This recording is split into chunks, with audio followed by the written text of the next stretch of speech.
Welcome back and happy Pride everyone! Next game is Pokemon Black and we're in the Unova region. Another TenMon hardcore Nuzlocke, meaning we get 10 randomly chosen Pokemon, unlocking one after each gym, but we get 2 to start with, because everyone needs a friend. Right into the action this game, the professor has kindly given me the option of bringing Lingling my Makuhita on this journey, so we might finally see a post-game. Lingling is able to prove itself better than the other 2 starters and messes up my room in the process. Before I leave my hometown, I check everyone is okay with my Pride special. And, well, I guess Bianca's dad must be a Fox News regular. I'll have you know it's going to be my best video yet, Bianca's dad. It's not nonsense. Well, heading over to the next town, I'm taught how to heal my Pokemon. I step outside and... Oh hi my little walking friend, happy Pride! Oh, and I guess we meet N here, who's only got a Purloin at this stage, who Lingling easily slaps around. But believe me, he will get tougher. Well, before we move on, I level up Bubbling so he gets to evolve, who will no doubt be of great use. Oh, Bianca, you wanna fight? I haven't played these games since they came out, so you've caught me a little off guard and, this might get rough. She leads Lillipup against my 10 HP Lingling, and is able to hit me for 6 damage before I get the one shot. But I'm in no shape to fight Oshawott. So Bubbling, time to start earning your keep. A Water Gun on the Switch does 4 HP before Bubbling is able to score a Confusion on the Oshawott. A Tail Whip gets through, but the adorable Otter isn't able to hurt us any further, and we take our first proper W. I then go challenge Charon, as he too fails to inflict damage to me, feeling like he only wants to Tail Whip Lingling until he goes down. Anyway, first gym time, and considering it's literally just a Lillipup and a monkey, I have nothing to worry about. My only lose condition is literally being flinched so many times I literally can't attack. Although I start off by flinching him with a fake out.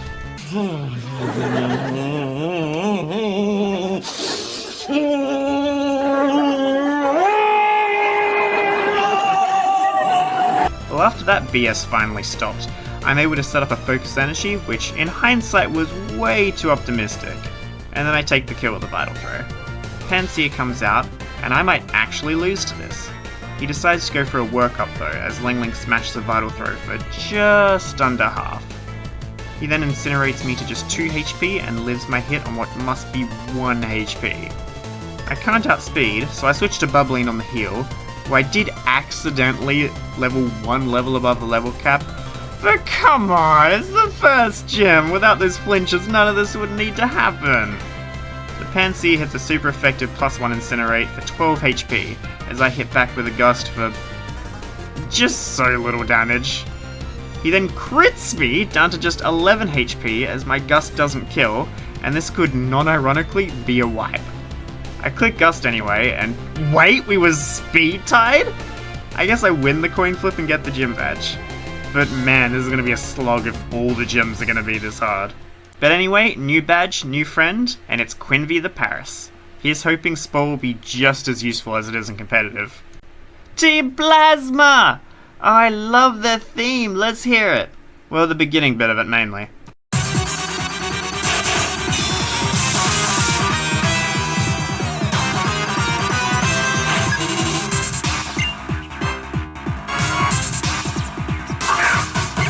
Lingling then gets to solo Charon's team as... Oh look, more Plasma Grunts. I want to hear the theme, damn it!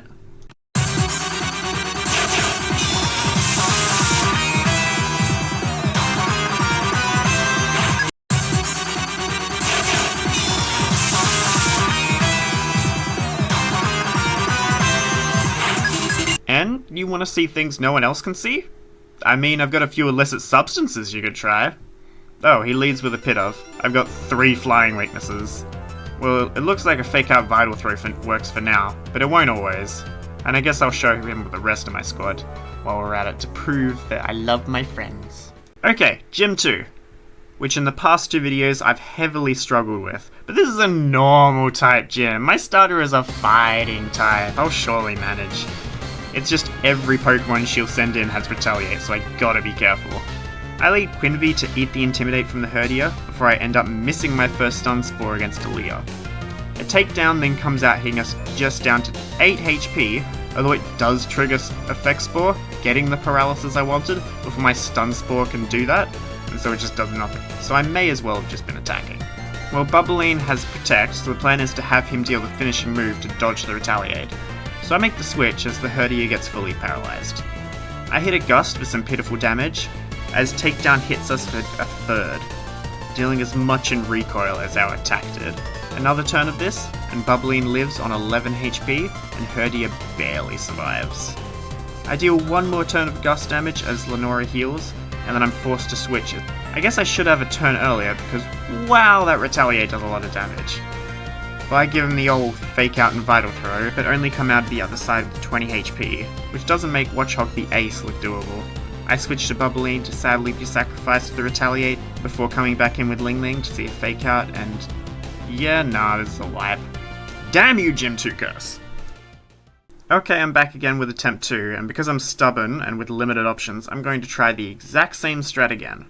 Anyway, I lead Quinvee to eat the Intimidate, but this time we actually land our Stun Spore as the dog clears us. I then get some solid chip with Cut as the dog clears again. Since this means we'll probably die in one hit, I make the switch to Bubbleen as the dog clears again. A Gust then does basically the same damage as last time, but this time the dog gets fully paralyzed. I then use my Confusion, thinking some Parafusion might be good, as the dog takes it and again can't move. To my surprise, Lenora doesn't even heal and Herdier goes down. I'm then able to protect when the Watchhog comes out, although it just leers instead of retaliates. I then switch to Quinvee in case it hypnosises, or we get an effect Spore trigger, and Quinvee ends up asleep. This means the star of the show Ling Ling is able to come out and gets hit with just a leer. A fake out Vital Throw is able to do it from there as she just leers again. And we take the badge, damageless. Which is a sharp contrast to what the previous attempt was, but whatever, it gets me a new friend I suppose. Plasma then decides it's best of them to steal a Dragonite skull instead of, that Reshiram sitting in the corner. But whatever, I'm always down to hear their theme. But that new friend I mentioned, here comes Stobotnik the Corfish. And he's a good boy when it comes to chasing things down, like when he was mad at KitKat for losing her honor battle.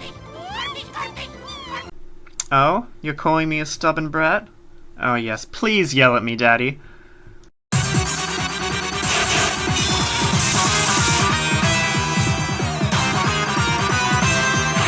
We then make sure to stop by the name raider to ask about Ling Ling and... Oh yes, it is a very me sort of name. I love my little dumpling boy. No, don't change it. And always remember to get your Eviolite, kids. Also, hell yeah! Quinvee now gets the best move in the game. Spore. We'll see if we can use it. What's this? Plasma grunts inside. Gimme, gimme, gimme! Aw, it's just a long political speech. Anyway, third gym time, against Mr. Berg, and it's Quinvee against Whirlipede. I want to try out Spore, but Whirlipede ends up critting Quinvee with a Poison Tail, and puts itself to sleep. Well, I guess it's the same outcome. I make the switch to the good boy Ling Ling and set up a workout while he snoozes. I get hit with another crit Poison Tail, as Smelling Salts hits for just under half. Poison Tail comes out again, and actually poisons. Thanks, buddy. Guts boost time. Levani now comes out, so I switch to Bubbleen as he shouldn't be able to hurt him at all. Indeed he can't, as Razor Leaf hits for just 6 HP. I then have the 4x super effective Gust, so after tanking 2 more Razor Leafs, 2 more Gusts take it out. Since we're still safe to a crit, I stay in against the Dwebble and hit a Gust to break Sturdy, while it just hits a super effective Smackdown. Now I make the switch to our new friend Stobotnik, and one Bubble Beam is able to clean it up. That's the badge. Oh, and this now lets 2 of our 2-stage friends hit their 2-stage final forms, Quinvee into Parasect and Ling Ling into Hariyama. This does mean we're able to use Toyegg the Deerling, the only Unovan Pokemon I actually rolled, who we do get to put to use immediately against Bianca, showing this little deer ain't so bad. He does need a little help from Stobotnik and Ling Ling though. Oh, and then a Charon fight? Well, I guess I should have led with my only non-flying weakness, but Stobotnik is strong enough to take damage on the switch and then Bubble Beam the bird down. We then get some help from Quinvee and Ling Ling for the rest of the fight. Ooh! Team Plasma! Fight me! Fight me! Fight me! Fight me! Thank you so much for saving me. You were in trouble? We now get to dress up and Ling Ling, you look so suave. The famous N Ferris roller coaster ride. N? Wanna say anything? Well, this is a little awkward. We could at least talk about the weather. I guess we're both introverts, huh? Oh, another end fight. Okay, time to start playing seriously since he gets difficult from here. He leads Sandal as I lead Tweeg. My jump kick is able to thankfully connect and I get the one shot. He then sends in Darumaka, and if I was looking up his team online I would have switched to Ling Ling, but instead I go to Stubotnik, who still takes quite a lot of damage from a fire punch. A follow-up facade then does harsh damage as well before a bubble beam gets the one shot. Oh wait, he lives? How? Well, I guess Stubotnik has got to take one final headbutt, leaving on just 9 HP. We would have lost him without the Oranberry. But one more final hit takes the Fire Monkey down. In comes Will Scraggy with his big boy pants. But he can only hit a feint attack on the switch that Ling Ling can resist. A fake out does great damage, but then Scraggy hits the swagger and is able to get Ling Ling's massive attack stat to do almost half to himself. I stay in and get hit by a brick break, and Ling Ling is able to hit through for the Vital Throw one shot. Sigalith is now in, and oh boy, is literally everything on my team weak or quad weak to psychic, flying, or worse, is just a beaten up crab. Looking the team up now, I decide my best move is to try Tweeg first. But I just get whirlwinded back into Ling Ling, which is kinda really good. I'm able to just get a free fake out. Anyway, back to the plan. Off to Tweeg. The switch goes okay, as Sigalith just sets up a tailwind. Now Tweeg, you need to tank one hit and land a Leech Seed. Air Cutter comes out, we live on a third, and we land the Leech Seed. Wait, what? Magic Guard? You lied to me, Cerebi. Well, Bubbling, you're up, and I'm sorry you end up taking just under half from that attack. This is dire, by the way, we could actually wipe. I'm able to protect for basically nothing, which would have been useful if no Magic Guard, but at least the Tailwind peters out. Sigalith hits a super effective side beam down to just 7 HP, and now Gust comes out for tiny damage. As heartless as it is, I think the only way we don't wipe is if Bubbling is sacrificed so Ling Ling can take the kill. It hurts my soul to watch our Magic Moth go down, but this does let Ling Ling come in and hit a fake out for some chip. A side beam comes out, and we live on 12 HP. Close. A Smelling Salts from there gets the kill. Oh, that was so close, so very close. Oh, I can't stay mad at you, look at his hottie.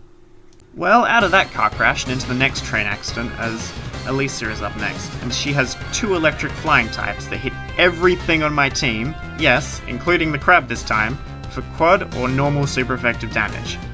My solution is to lead with Tweeg and use a normal gem boosted return for the one shot on the first Emolga.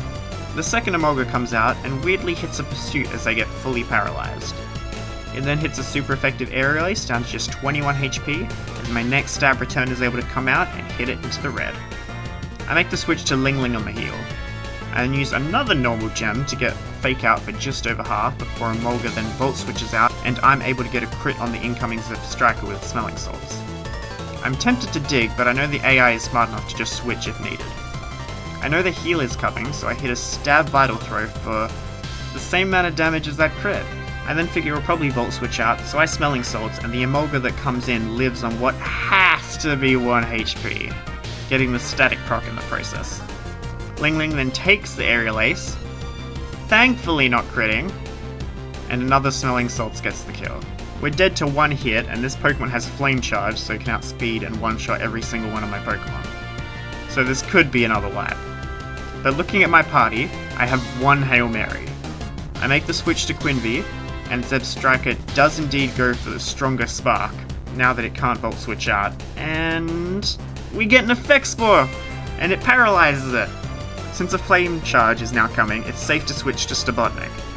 The one question is this slow crab faster than a +1 paralyzed Zebra? And we go first and are able to hit the strength for the KO. Who would have thought that a key player in the electric gym would be my Corphish? New gym, new friend, and we get to welcome Gravesess the Fione to the team. I've always wanted to see how well this Pokemon can do. I proceed to put Gravesess to the test by whooping Charon's ass, and then the champion decides it's a great idea for me and Charon to beat up these twin kids. How weird would it be if President Obama was like, "Hey Mike Tyson, grab your best buddy. Oh, and you 2 kids who just started boxing, who I know for some reason. I want to see how well Mr. Tyson can beat you up. Well, I teach the twins about Gravecest and get on my way to the drawbridge. Oh, hey, it's Driftville time, baby! Oh? Clay says I have to find the Team Plasmacrons before I'm allowed to challenge the gym? Captain, it'll be my genuine pleasure. I wonder what could be behind here. Oh, just a hot scout. Oh, look at them! They're huddling for warmth like penguins! Oh? 4 grunts? Is for me?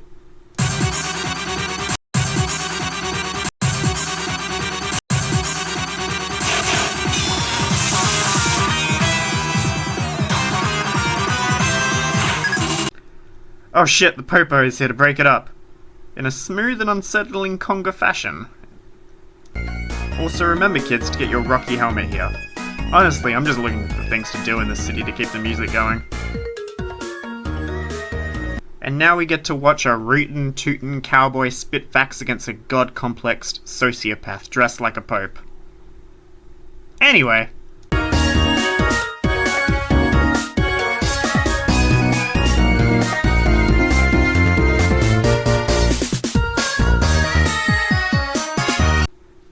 We now get one more evolution before the gym starts, and it's Stobutnik! He gets to be one step more along the carcinogen.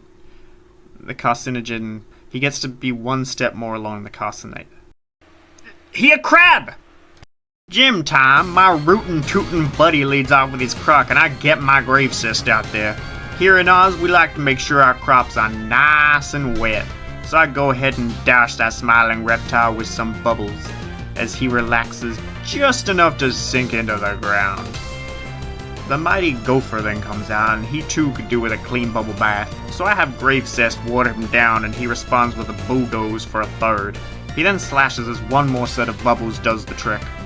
Last out is his little toad, and this little guy's kinda cute. So since he's tying my heart in knots, I decide to tie him up too, but with a little grass. This ends the battle and looks like Cowboy and ain't no match for Gravecest. We now get Wild Hops the Glaceon to the team. Yay! Oh, and don't forget to get the expert belt here too, kids. Oh, Bianca! I showed Charon, but I haven't shown you how much I like Gravecest yet. Don't they just make you wet? Anyway, thanks for the fly.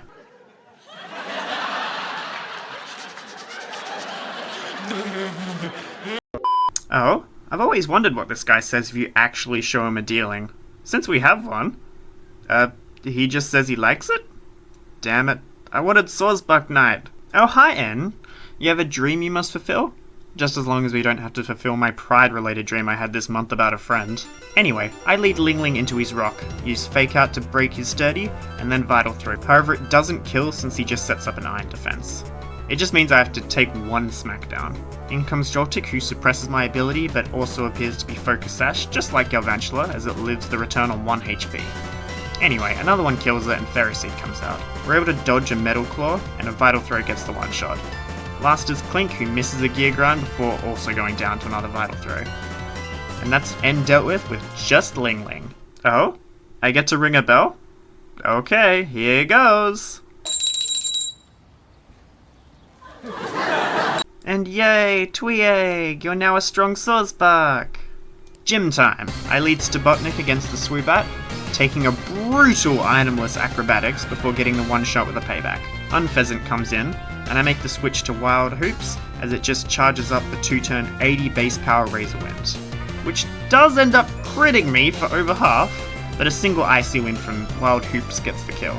Swanna, which is usually an easy type combo to beat, is a little harder for my team. However, that doesn't make its stats any better, as evidenced by my Icy Wing doing over half while it just sets up an Aqua Ring. A second Icy Wind gives us the badge. Oh, so to get back I just hop in? Okay.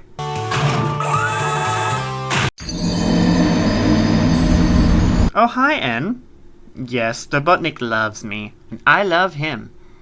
Anyway, our new friend gets to be Rugami the Togekiss, who we can put immediately to use to quash Charon's team. Oh, hey, Older. Man of the strongest legs possible. Oh, Surf? Oh, thank God, now we can get Toxic, Thunderbolt, Waterfall, Solar Beam, poison jab, the silk scarf, rock slide. Oh hey, Cabellion. Flash cannon. Oh hey, plasma, come here. Oh, they ran off. And the experience share. Bryson, Ice Boy time, and this shouldn't be too difficult. I lead Stubotnik against the ice cream cone, who just misses a frost breath before a stab waterfall just gets the one shot. Next is the polar bear that tanks the waterfall on a third before hitting Stubotnik with a swagger. This could go terribly, so I switch to Ling Ling on a slash. Ling Ling then fakes out to hit Bear Tick into healing range, and on the heal I go for a vital throw to put him right back there. We repeat this once more, because of course we do. Switching to offense, Bear Tick now goes for an icicle crouch, which ends up getting the flinch. Okay. I click return and oh heck, Brian does double damage. Although it doesn't end up being too much since it's not stab and not off the 130 attack stat. Ling Ling is able to grab the kill and we're now against Cryogonal. I make the switch to Stubotnik as they just set up a reflect. A crit Aura Beam comes out for under half, so we're fine here as Stubotnik hits back with a stab waterfall into the red. Now we just click waterfall again for the win. So, what happens if you fall off this thing on your way down? Do you just fucking die? Oh, a citrus berry. So elusive. Plasma, plasma, plasma, plasma! Time to... Hey! Now this is what I'm talking about.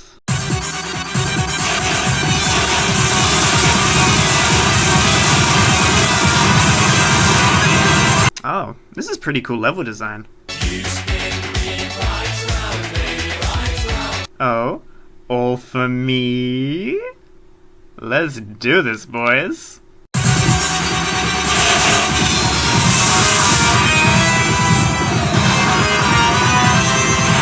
Damn, Zekrom looking sick as hell. Although N is still the main attraction. There he is, and off he goes. So pretty. And yay, more grunts at the sand prison!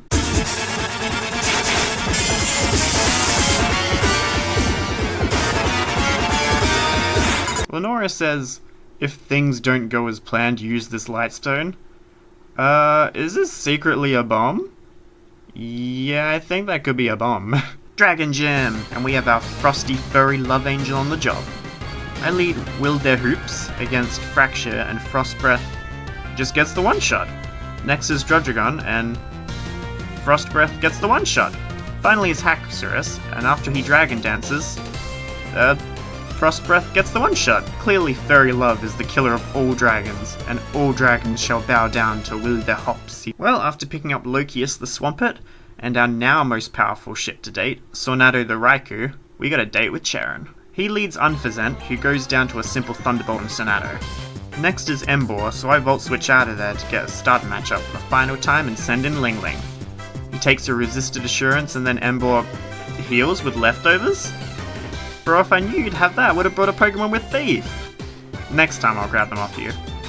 I then do the usual fake out for Chip, eat a Flamethrower, and Vital Throw doesn't kill? Oh, that thing is a tank. Okay, while Ling Ling likely wins, I ain't risking him to a crit. I love him too much. I switch to Lokius for his debut battle. He eats 2 Flamethrowers, gets burnt, and then gets the kill with a Waterfall. Simisage is next, who loves Seed Bombs, and does that to Rogue Amy on the switch, and then just goes down to a simple Air Slash. Lipard then goes down to a follow-up Aura Sphere. All done. It's the Elite Four time, and we're truly in the endgame now, and we have to take on 6 really tough fights. First is Chantel, who leads Cofagrigus, and I lead Sornado. A Thunderbolt hits for over half, as the mummy just burns me with a Will-O-Wisp. A second Thunderbolt then takes it out. Golurk is next, and I'm a little afraid of this thing, so I use a Ghost Gem boosted Shadow Ball for Raikou to get the one shot. Chandelure is after that, and this thing has massive special attack. I Volt Switch out of there for under half and go into Stubotnik since he resists both stabs. It ends up being a payback, which is also resisted. A Fire Blast connects and would have killed if it crit, and we take the KO with a Night Slash. We should be baiting Energy Ball, so I switch to Quinvy, who takes it well. We then save to a crit Shadow Ball and are able to Spore the Jellicent to sleep. With the tank asleep, we can make the safe switch to Sornado, and Thunderbolt, which doesn't even kill. Damn. Well, this burn might end up being a problem as Chantel heals, we Thunderbolt, we take burn damage. Chantel heals, we Thunderbolt, we take burn damage. We then Volt Switch the heck out of there just in case, and it gets the kill. one down. Grimsley next, and sadly the rogue Amy I lead with won't have Fairy until next generation. A stab, sharp beak, air slash is able to get the early one-shot though. Crocodile is second, and so we switch to Ling Ling on what ends up being a foul player which does pretty big damage despite the resist, because of Ling Ling's big attack stat. Of course we fake out for some chip, then quick vital throw as an earthquake comes out, and crits! Ling Ling, I'm so sorry! My baby will make it to the Hall of Fame one day. But until then, your friends still have to avenge you and save Unova.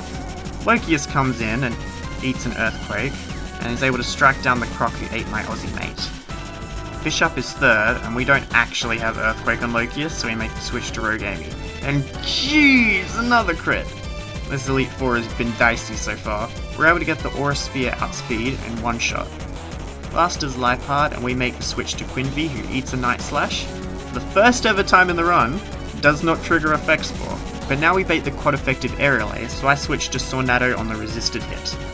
I Volt Switch to be safe, although it looks like a Thunderbolt would have just killed, and go back to Quinvy, who eats another Night Slash, and again no Effect Spore.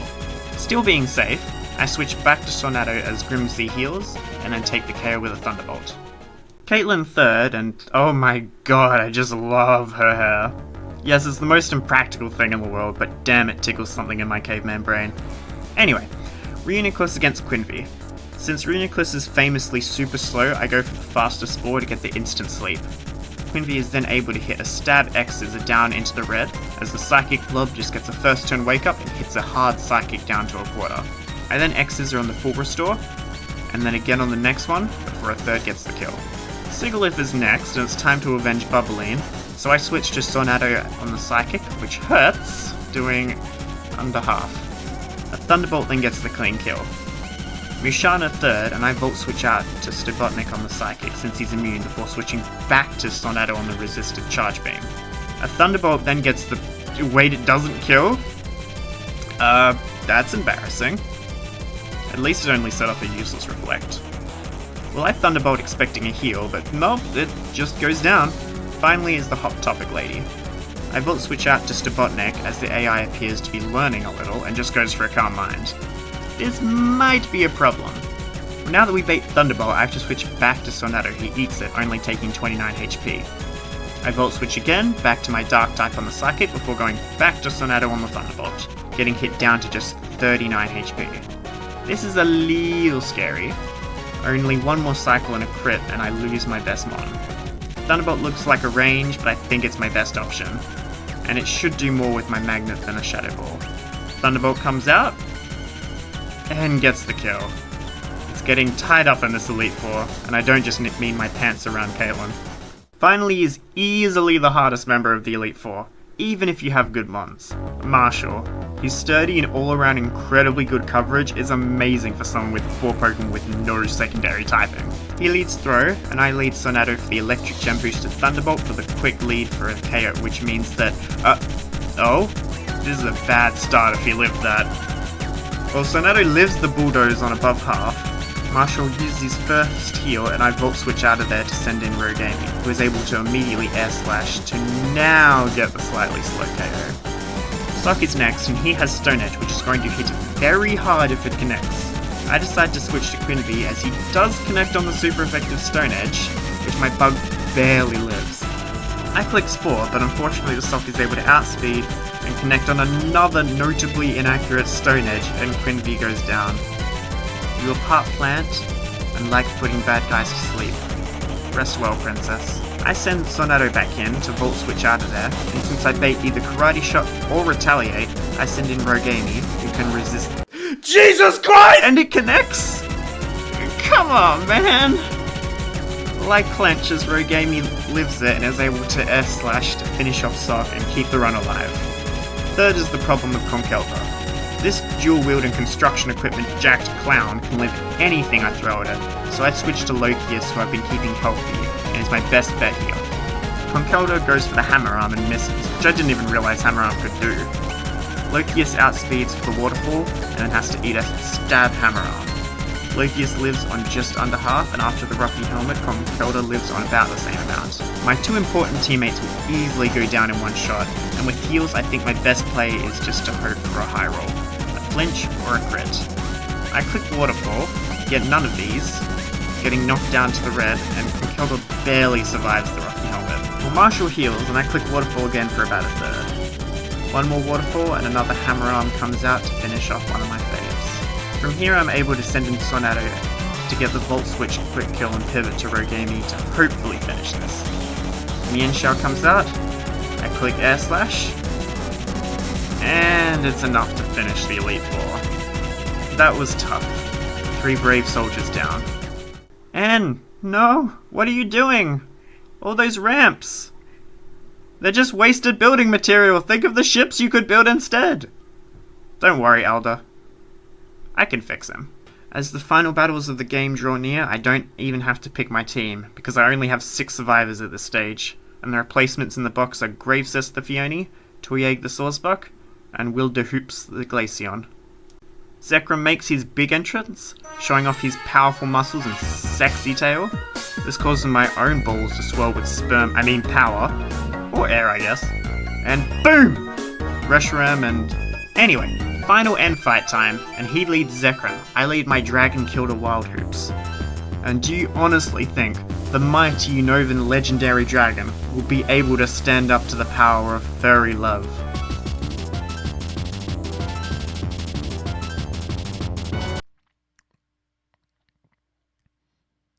Yes! Well, I go into Toyeg for the Retaliate double power hit that does under half as Zekrom sets up a light screen. I then hit it to the red with a return as it unloads a massive Giga Impact. We live, and knowing he has to recharge, we take the kill with another return. Double Ice Cream is second, and I switch to Slobotnik on a Blizzard, which does just under half. Great. Nothing on my team wants to switch in, and so I click Waterfall and let out a sigh of relief as he just goes for Hail. My Water Gem Waterfall is able to get the one shot, and the light screen wears off. In comes what should be Zorak with Focus Blast, and again no good switches, so I just stay in, as Arceus grants me another chance in this run by having Focus Blast miss. A Waterfall hits Zorak down to 1 HP since every Zorak is sashed, but the Hail that N actually set up takes out his own Pokemon. The real Kling Kling is fourth, and now I gotta switch. Since I'm baiting Thunderbolt, it's safe to switch to Sonato before I can Volt Switch out of there into Gravecest on a Metal Sound. Again baiting Thunderbolt, I make the safe switch back to Sonato and take the kill with the Thunderbolt. Terracosta is fifth, and I am able to Volt Switch him down to Sturdy and switch back into Gravecest as he just misses the Stone Edge. I can then make use of the incoming heal and get the free switch to my Grass Pokemon Toyeg. A Horn Leech from there knocks him down to Sturdy, recovering some nice HP as he just misses another Stone Edge. Toyeg then takes the finishing blow. Last is the incredibly volatile Archeops, and since we're baiting a flying type move, I can switch back to Sonato. The stab itemless Acrobatics comes out and would have killed if it crit, but thankfully Sonato stays with us. I then gotta hope a Thunderbolt from full can take it out. And it does. And breathe. That display of gay love now angers Getsus, who by now is basically wrath and vitriol in the rough approximation of a man, and he begins spouting his rage about us ruining his plan to seize control of the land, and attacks. The drums swell up to match his anger, and we fight. I lead Stobotnik into Pythagoras, hoping to get the adaptability Night Slash one-shot. It ends up being too tanky for Stobotnik, and living in the red. And it changes our ability to Mummy and spews Toxic all over our humble crab. Gets us heals, and I Night Slash again, but only into the yellow. Pythagoras then gets 2 Protects in a row to rack up a lot of Toxic damage before going down for another Night Slash. Stobotnik is left on only 17 HP as the horrific Hydreigon comes in. This thing is a terror, and with no fairies, it's going to be hard to kill. It attempts a Focus Blast, which by the grace of Arceus we dodge. Stobotnik hits a super effective X-Scissor to the yellow before falling and letting his 4 remaining teammates vanquish the foes before him. Toyeg leaps out of his Pokeball, tears running down his face as he gets to use a full power Retaliate for the second time. He strikes down the mighty beast as the watered toad takes its place. Toyeg impales the swamp creature with his horns to fell it at his feet. The lamentable leech comes out next, and with its ability to spew forth fire, I make the switch to Gravecest, my last water type. Gravecest eats the flames, but since they're now baiting the electric type move, I can switch to Sonado, who takes the incoming wild charge well. I Shadow Ball for little damage as a crunch hits us hard, and actually gets to defend strong. Expecting another crunch, I Volt Switch out of there for some damage and send in our Ringer, Rogaming, who takes the crunch well. I click Aura Sphere, praying to get the kill, and Electros lives on a sliver, and is able to nail Rogaming with a wild charge, knocking both of them out. It's now 3 against 2, and I send in Tweeg against Buffalant. His eyes now red from more tears. Tweeg's third full power retaliate, the day comes out, hitting the opposing bull into the yellow. A stab head charge then comes out, and we live on 23 HP. The recoil knocks Buffalant into the red, and a wide lens jump kick then finishes him from there. The final Pokemon is Ghetsis' Bishop. With its quad weakness to fighting, Tweeg fills his head with the memories of all his fallen friends, and once more leaps to jump kick the foe, knocking them out in one shot. I then walk with N down the aisle to where he's thrown one sleigh. He tells me about the longer his journey was, the more uncertain he became, that he couldn't believe his own heart, and what he felt could possibly be right. I place a finger on his lips and tell him I never once on this gay journey got to tell him what my actual favourite ship was. What was it, he asked. I respond, it was me and N.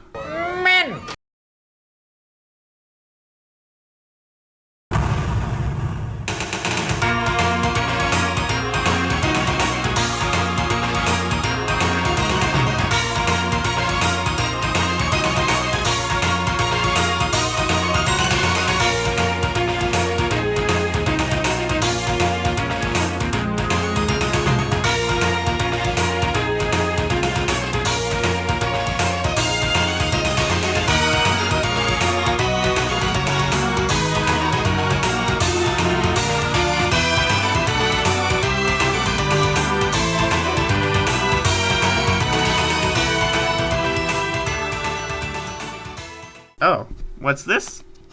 Black has an end credit scene? Well, I guess I should too then. Alright, boys, from the top.